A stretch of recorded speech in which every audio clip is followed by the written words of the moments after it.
Менің анам Батима Қожасқызы Шәкәрімнің Қалқаман Мамыр дастанын поэмасын жатқа айтатын. Ол кезде Шәкәрімнің атын атауға болмайды.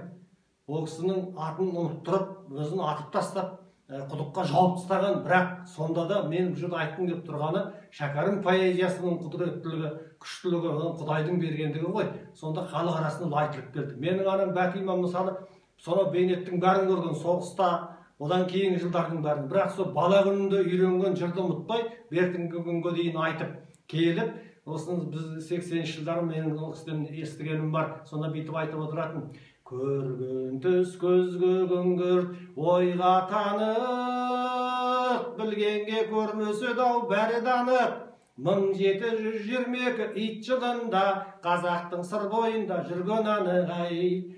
Әнет бабаң ол арғынның нер ағасы, әрби әр молда ғұламасы, үлгі айтқан орта жүзге ғадыл екен, бабаңның 95-ке келген жасың ай. Ол кезде жерге талас қазақ қалмақ, қорқаққа оңай емес шепке бармақ. Қалмақты бір соғыста қазақ жиылып тобықтылар тойға бармақ ай.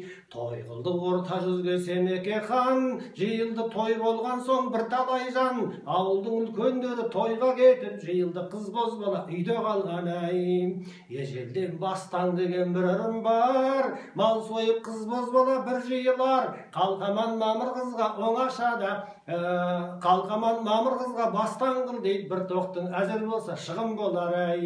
Сойдырды сонда Мамыр тоқтын әкеп, жиылды қыз бозбала етінен жеп. Қалқаман Мамыр қызға оңашада, ымдайды бір жауабың бола ма деп ай деп өстіп кете беретін жарықтылы. Енді бір осында бір жұмбақ қызық жағдай. Шәкәрім ақталып атқан күні менің анам Батима өмірден озды. Дәл сол кезде біздің елге, мына қазіргі Біржан-Сал ауданына Келденбай Өлмесеков деген замандасымыз әнші келді Семейден. Біз елге келіп атқасын Талғат жездем екеуміз барып амандасып сәлемдестік Келденбайға. Сонда мен осы әңгімені айттым. Шәкәрімнің ақталғанын айттым. Ол естімепті, менен естіп.